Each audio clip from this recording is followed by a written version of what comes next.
Mr. Ballen, top 3 bizarre missing. Never entered this fog. Never entered this fog. Okay. I'm going to be making a very special announcement at some point in this YouTube video. Let's I'm watch. not going to tell you what the announcement is now, of course, but I'll give you a little hint. We're going to be adding something to the Ballen universe. So be sure you stick around to hear today's announcement. Let's just start Today, the video. I'm going to share 3 totally bizarre missing person stories. But before we get into those stories, if you're a fan of the strange, dark, and mysterious delivered in story format, then you come to the right place because that's all we do, and we upload once a week. I'm gonna put my Sherlock Holmes hat on. Please offer the like button a nice fresh ice cream cone, but don't tell them you've secretly hid a glass shard in the middle of it. Also, please subscribe to our channel and turn on all notifications so you don't miss any of our weekly uploads. Okay, let's get into today's stories. Okay, I'm ready. I'm ready. I need my daily dose. My daily dose of scary. Number 3, after the riot. What riot? On the afternoon of October 11th, 2016, a middle-aged man named Carlos Herrera Sr. entered the visitation area of a prison in Venezuela. The room itself sort of looked like a high school cafeteria with tables and chairs everywhere for the inmates and their visitors to sit down and have their meetings. Okay. And right in front of one was one table where there was this bedraggled looking prisoner who he was there to meet. As Juan got closer to this guy, he could see he really looked terrible, the inmate. I mean, his cheekbones were sticking out, he was sort of emaciated, he was bloodied and bruised, he had bandages on his arm. And also, as Juan moved towards this guy, he could clearly see all the guards that line the walls and the exits of this visitation area sort of squirm with discomfort, as this meeting is about to take place. And Juan had a good idea why these guards might be anxious. And that's because over the past month, this prison had been on lockdown because a gang inside the prison had risen up and overpowered the guards and completely taken over for this entire month. And just to be clear, during this month, people died as a result of this takeover. This was a horrible month for this prison, and it was only over the past couple of days that the guards were finally able to take back control. And Juan knew all this, not only because this riot was all over the news while it was going on, but also because his own son, Juan Jr., was serving time in this prison. Not JJ! He had been for the past year. However, Juan Sr. was not coming to visit his son right now.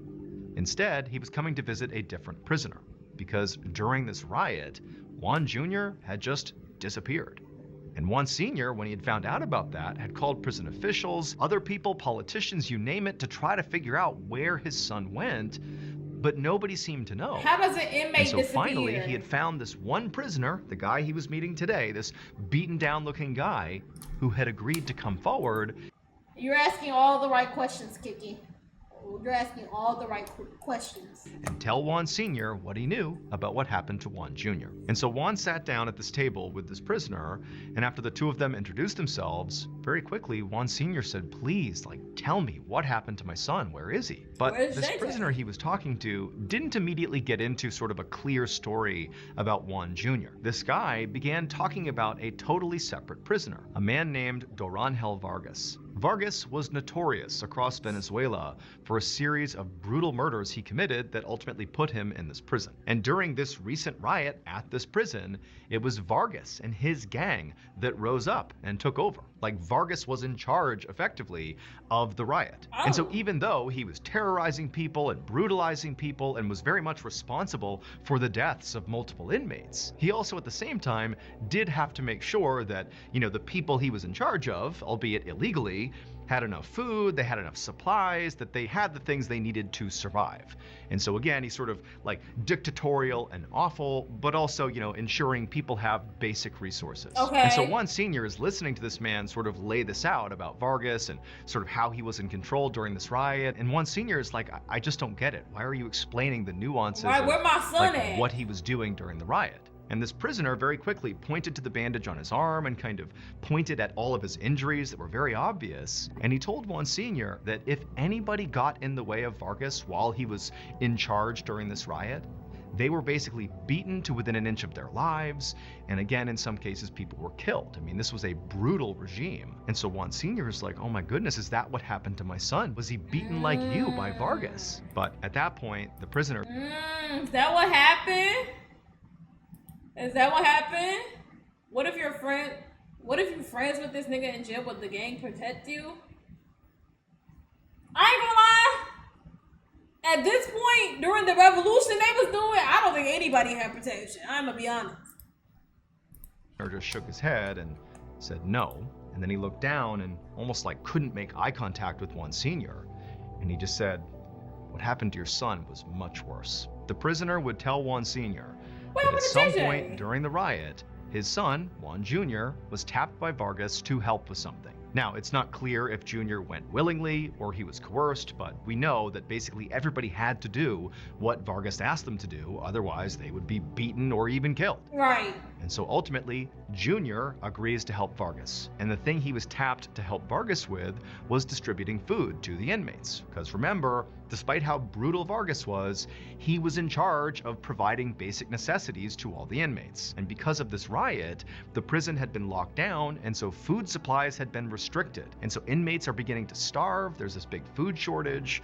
And so Jr. was told, like, hey, you need to help us provide food to these inmates. So Jr. basically agreed to do it, at which point he was informed exactly what role he was playing in finding food. Instead of going out and looking for this food, Jr. was the food. Vargas and his gang cornered Jr., beat him to death, butchered his body, and then literally fed him to the inmates. That's what happened to Juan's son. After hearing this horrific story, Juan Sr. was destroyed. And one of the first things he did is he went public and had this big press conference to tell the world. Y'all ate that nigga? Y'all ate him? Is that, was it? I thought they meant like, oh, he was in charge of supplying the food. They were going to the secret locked prison, you know, storage facilities in the back and grabbing canned foods. They out here eating niggas? You said it, Kiki. There wasn't no other options. Like y'all couldn't have, like, you know, stole a carrot from the cafeteria and planted it. Y'all started eating niggas. And then why JJ? Why JJ? I'd be so pissed if they volunteered me to be eaten. I don't want to be eaten. Oh, fuck no. World about what happened to his son. But despite there being many eyewitness accounts, ultimately, the Venezuelan government denied the cannibalism and nobody was ever held accountable. Durangel Vargas remains incarcerated and he's never been charged with any crimes connected to Junior's Oh my disappearance. God. Oh my God, they have little JJ up in their bellies, bro. Okay, as promised, here is today's Fuck special no. announcement. Fuck no, bro. That's In a case crazy. that really had nothing to do with them, just because it was entertaining, that case would be about this murderer who escaped. And that's kind of all that's available if you look it up. Oh, yep, escaped murderer, that's when true crime became a thing. But did you know that kitchen? Oh, hello? What the fuck? Oh, here we go. 2, the yellow smoke.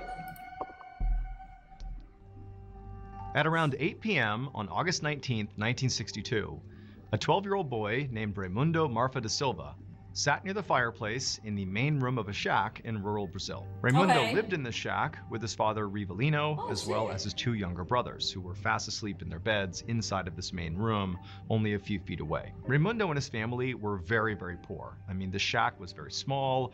It was only composed of 2 rooms, the main room he was in right now, and also the kitchen, which was connected by a single door.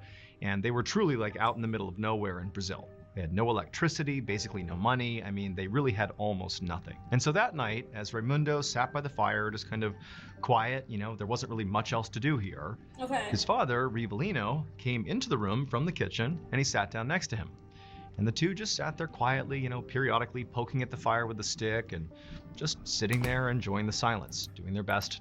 But I brought this up beforehand on Wild Live, but like really imagine what it was like back in the day, like before technology, before accessible books and magazines and all this shit that we have so casually now for entertainment. What the fuck was niggas doing? Like he just said, they just poking the fire. You're just sitting there poking a fire. I'm bored. Like I don't want to do that. That must have fucking sucked, bro. Like every day, you didn't have shit to do, bro. If it wasn't work, you was home, you was just staring at the four walls. Staring at the four walls. And I be joking and saying, oh, I ain't doing nothing, I'm just staring at the four walls. But I be watching something on the background. Back in the day, I want to survive.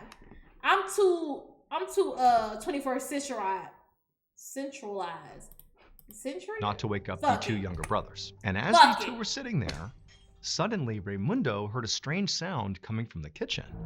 And so he turned his attention and he looked into the dark kitchen and he saw this dark figure on all fours quickly kind of maneuvering across the ground out of sight. And immediately Raimundo's terrified. He has no idea what this is. And so instinctively he turns to his dad, and his dad is also staring at the kitchen wide-eyed, clearly having seen the same thing. And then before Raimundo could do anything, his dad jumped up and slammed the door shut, separating them from the kitchen, and locked it. And at that point, the two younger brothers, they've woken up, and all four of them are looking at each other like, what's going on? And Raimundo, he says to his dad, what was that? Now, it was clear that Rivellino was very unsettled by whatever this was. I mean, they didn't have pets. There was no other people inside of their shack. Like, there shouldn't be anything alive inside of the shack beyond them. So he doesn't know what it is. He's scared, but he tells his boys, it's okay. You know, it's all right. You know, I don't know what that is, but let's just stay here. We're safe. The door is locked. You know, we're all here. We're safe. And so the boys, they all just kind of trusted their dad, and everybody just kind of hunkered down together and just sat there quietly, kind of waiting to see if they would hear anything else. And for a little while, they heard nothing. There were no more sounds coming from the kitchen. But eventually, Rivellino and his sons began to hear voices, and they were coming from outside the shack. And at first, they couldn't really tell what these voices were saying. They were kind of garbled.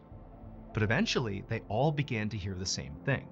Whoever was out there, or whatever was out there, was talking about Rivellino. Specifically, they could hear that name.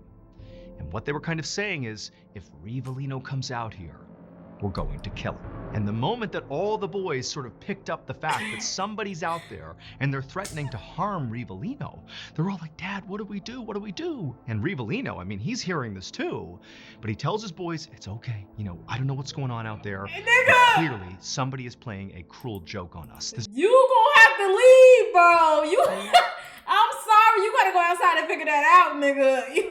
You're not gonna stay with us and get us killed too. I don't care if it's a joke or not. Look, you got to go, my boy. You got to go. This is a prank. This can't be real. Fuck so no. Rivellino told his sons their plan is they're just going to stay put. They're in this room. They're safe. The door is locked. We are going to wait until the sun comes up, and then we'll figure out who did this, who's playing this prank on us. Okay. And so sure enough, Rivellino and his sons would stay in their room, barely sleeping, all the way until 6 a.m. when the sun began to come up again. And at that point, Rivellino told his sons to stay put, and he was going to go out there and investigate. You know, and by this point, they had stopped hearing voices. You know, there were no more sounds coming from the kitchen. It sort of felt like whatever that was, whoever that was, had passed.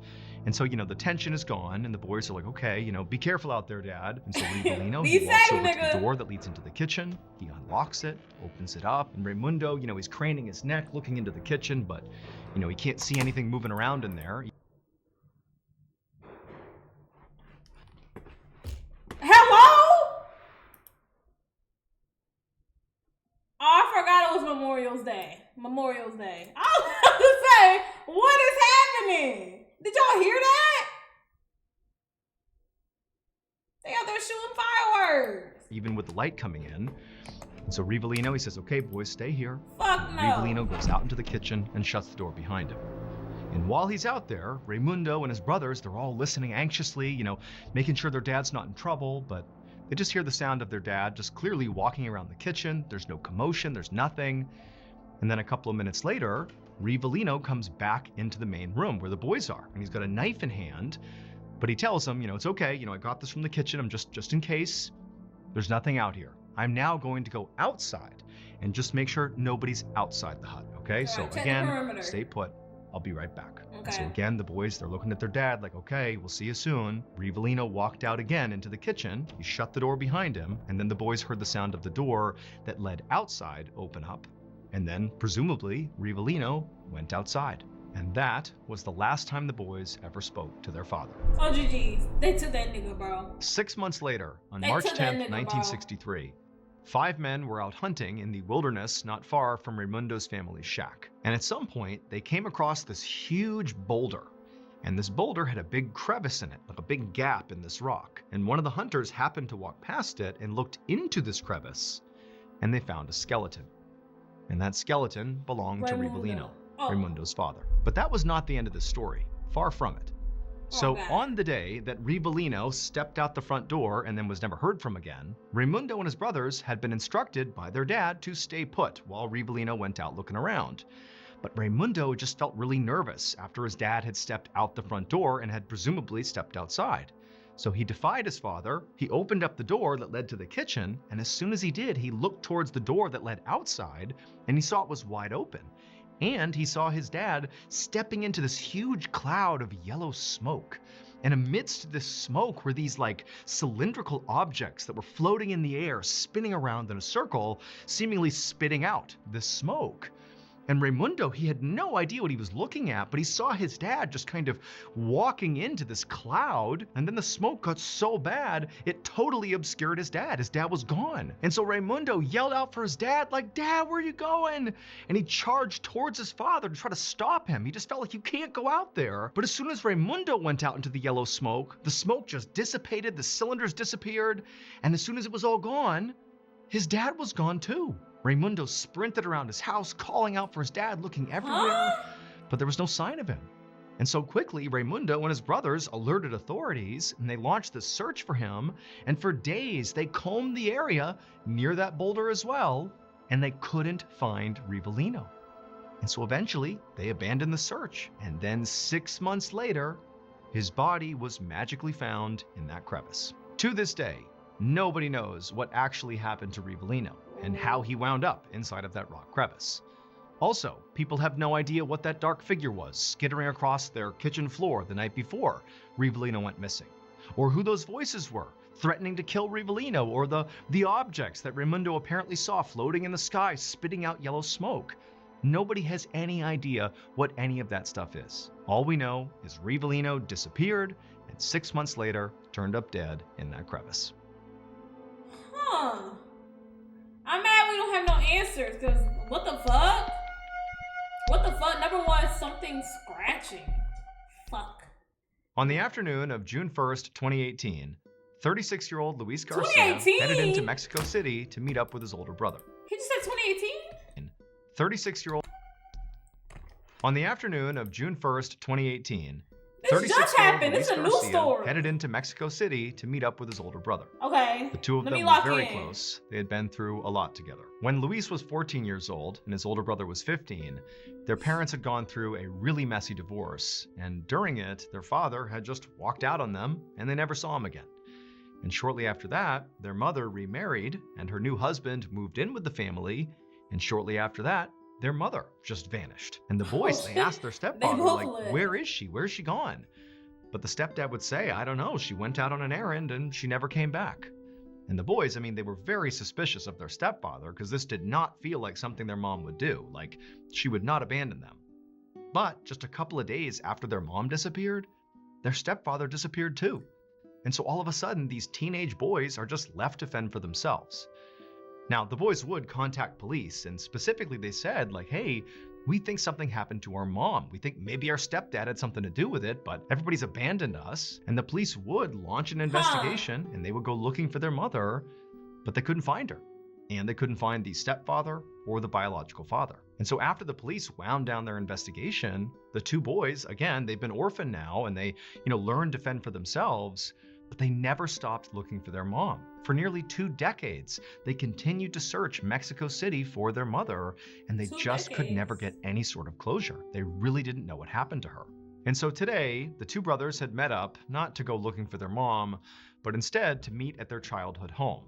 So after their mother and stepfather and their biological father had abandoned them, the two boys had lived in the childhood home on their own, fending for themselves. They had grown up there. And then eventually, when they were old enough, they moved out and started their own adult lives on their own, but they had never sold the house. They had just kind of kept it in their possession and let it sit there.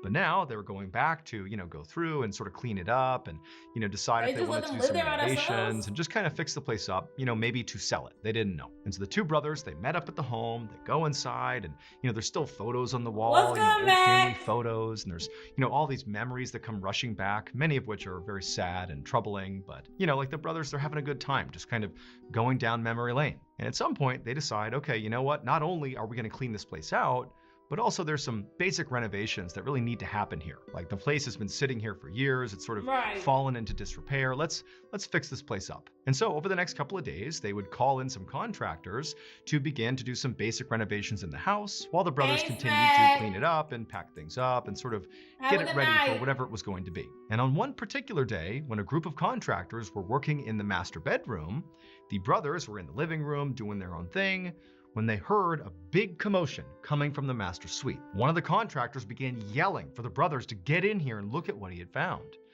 It's the two brothers, they got up, they bolt into the master suite, and they look at something that was just sitting on the ground. And at first, they didn't even know what they were looking at. But then The the body? contractor, after composing himself, told them what it was. And suddenly, the boys understood what had happened to their mother. It would turn out the brothers were right. Their mother had not simply gone out and abandoned her sons. Instead, on the day their mother left and never came back again, somehow or another, she was bound and gagged and stuffed inside the wall of their family home.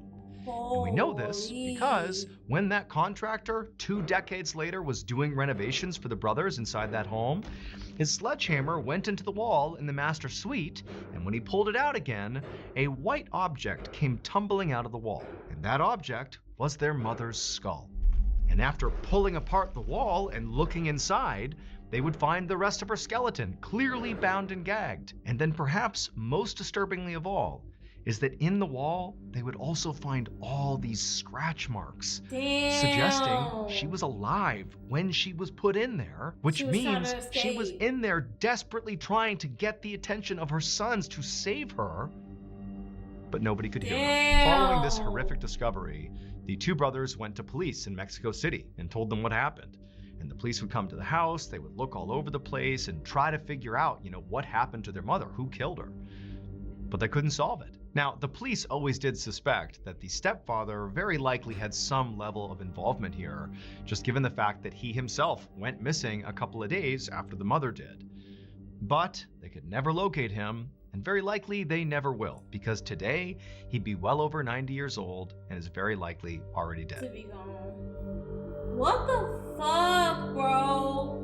But they couldn't even hear her, bro. I know they feel terrible, bro. Even though it's not their And fault. now, but from Ballen shit, Studios, bro. here is a clip of our newest podcast called A Twist of History. Hey, shout out to their podcast. Let me know what you thought of today's episode in the video. comments. And remember, we have These were interesting. That's actually really sad. Like, these are really sad at the end of the day. But I really want to know what happened with that yellow smoke guy. Like, what happened? Well, I don't really want to know. Like, look, okay. But it's like, that's such an interesting, bizarre story. Like, what happened? What happened? W video though, Mr. Ballen. I've been enjoying your videos lately. Alright,